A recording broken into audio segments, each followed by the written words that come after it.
The Ball Poem. Guys, this is Akshita Bharadwaj and you're watching my channel Study with us. So आज हम 10th class का एक और part करेंगे। एक पोएम है जिसका नाम है द बॉल पोएम और वो मैं आपको पूरी अच्छी तरह से एक्सप्लेन कर दूंगी बहुत ही कम समय में। So keep watching. सो ये जो बॉल पोएम है ये इसमें एक स्टोरी है छोटी सी कि बॉय होता है, उसकी है ना जो बॉल होती है वो है ना मतलब कहीं नीचे नीचे जाते जाते मतलब सड़क स्लांट होती है और वो नीचे नीचे जाते जाते फिर खो जाती है, मतलब हार्बर में, मतलब पानी के तट पे वहाँ गिर जाती है। तो अब उसे वो नहीं मिल सकती, वो खो जाती है। तो अब बॉय उसको बर्दाश्त नहीं कर पाता और अब पोएट का क्या कहना है, क्योंकि पोएट वहीं था, वो देख रहा था सब। So we'll look into that. A boy loses a ball, he is very upset. A ball doesn't cost much, nor is it difficult to buy another ball. Why then is the boy so upset? तो अब उसकी ball गई है और है ना दूसरी ball खरीदने में भी कोई इतना ज़्यादा पैसा खर्च नहीं होता, तो फिर भी बॉय इतना अपसेट क्यों है? Read the poem to see what the poet thinks has been lost and what the boy has to learn from the experience of losing something. और पोएट के हिसाब से जो बॉय है उसको क्या मतलब क्या लूज उसने किया है ना, उससे कैसे डील करना चाहिए, उसे दोनों चीज़ें आनी चाहिए। What is the boy now who has lost his ball? What is he to do? I saw it go merrily bouncing down the street and then merrily over. There it is in the water.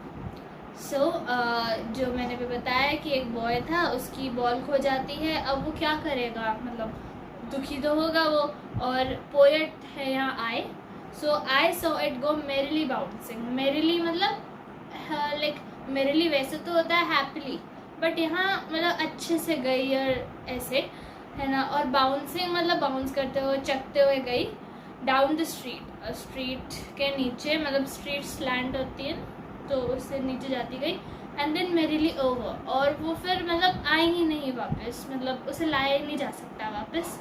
There it is in the water, और water में वो मतलब पानी का तट था ना वहाँ, तो वह पानी में वो जाके गिर जाती है। No use to say O there are other balls, an ultimate shaking grief fixes the boy as he stands rigid trembling staring down all his young days into the harbour where his ball went. तो अब poet है, poet ये भी कह सकता था उससे कि अरे है ना बहुत सारी और बॉल्स है, मैं तुम्हें दिला दूंगा, नहीं, पर उसने नहीं किया, क्योंकि और जो बॉय है उसका क्या रिएक्शन था ये देख के। N ultimate shaking grief, ultimate मतलब बहुत ही ज़्यादा मतलब हिला देने वाला कुछ हुआ, मतलब ग्रीफ मतलब बहुत ही ज़्यादा दुख हुआ। फिक्सेस द बॉय मतलब उस बॉय के अंदर ही सब आया। As he stands rigid trembling down staring down all his young days into the harbour where his ball went. Rigid मतलब स्टिफ, और ट्रेम्बलिंग मतलब ऐसे नीचे ऐसे मतलब कोई चीज़ गिर रही है ना, तो वो हिलते हुए गिरती है, लाइक रोलिंग, तो ट्रेम्बलिंग मतलब हिलते हुए गिरना। और shaking also, shaking in one sense. Steering down, steering मतलब देख रहा है वो, और जाते हुए देख रहा है कि उसके सामने, आंखों के सामने उसकी मतलब उससे उसकी कितनी सारी यादें जुड़ी हुई थी। ऑल हिज यंग डेज मतलब बहुत सारी यादें। Has gone into the harbour where his ball went, और सारी उसकी यादें भी उस बॉल के साथ उसी पानी में गिर गई। हार्बर मतलब बंदरगाह बोलते हैं ना, वो होता है हार्बर, यानी जहाँ बहुत सारे शिप्स खड़े होते हैं और उस तट पे खड़े होते हैं ना, so that is called harbour. तो वहाँ चली गई। And I wouldn't intrude on him a dime, another ball is worthless. And जो पोएट है वो वही है वो, बट वो इंट्रूड नहीं करना चाहता। इंट्रूड मीन्स इंटरफेयर, वो नहीं करना चाहता। A dime, another ball, dime is here like money, dime is money. 10 cents जो होते हैं यूएस में, उसे 1 डाइम कहते हैं। तो एक डाइम में दूसरी बॉल आ जाएगी, बट वो वर्थलेस होगी, मतलब उसके साथ ऐसी यादें नहीं जुड़ी होंगी जो इस बॉल के साथ थी। Now he senses his first responsibility in a world of possession. So this is the most important line in this poem. He senses first responsibility in a world of possessions. Now what does it mean? मतलब वो अपनी पहली जो responsibility है, बहुत छोटा लड़का है, अब उसको थोड़ी ना रिस्पॉन्सिबिलिटीज़ मालूम होंगी, अपनी जिम्मेदारियाँ नहीं, है ना, बट वो आज उसे फील करता है in the world of possession मतलब इस पूरी दुनिया में लोग मटीरियलिस्टिक थिंग्स जैसे कोई भी चीज़ हो उससे मतलब बहुत ज़्यादा जुड़ते हैं, ना कि जो रिलेशंस और ये सब है ना। तो उन्हें मनी चाहिए, हाउस चाहिए, मतलब ऐसे सब उनके लिए मतलब लग्जरीज चाहिए। सो that is in the world of possessions he senses he feels his first responsibility, क्योंकि उसकी वजह से मतलब इन पूरी दुनिया में लोग जो पोजेशंस होते हैं उनके, अगर वो उससे दूर चले जाए then same thing which happened with ball happens with them. So people will take balls will be lost always, little boy, and no one buys a ball back. So people will take balls and balls will be lost always. So here ये नहीं है कि balls ही खरीदते हैं लोग, मतलब balls को एक मेटाफोरिकली यूज़ किया है कि कोई भी मटीरियलिस्टिक थिंग, या फिर आप ऐसे भी कह सकते हो कोई भी रिलेशन, कुछ भी है ना, पीपल के पास मतलब लोगों के पास होगी और वो हमेशा खो जाएगी, या तो कोई चीज़ है अगर वो खो जाएगी, बट जो लिविंग है वो उन्हें तो जाना ही है एक दिन। So this is the main point कि वो उनके पास होगा और वो हमेशा लॉस्ट होगा, हमेशा वो हमेशा उनके साथ नहीं रह सकता, है ना, little boy, and no one buys a ball back. और अगर आपकी कोई चीज़ चली गई तो दूसरी आ सकती है, बट उसी मतलब उस चीज़ के साथ जो यादें जुड़ी है वो वापस नहीं आ सकती। और दूसरा, अगर कोई आपका बहुत ही ज़्यादा प्रिय हो, कोई भी लविंग हो, लव्ड वन हो, अगर वो चला जाए तो उसे तो वापस ला ही नहीं सकते। These are the two main points है।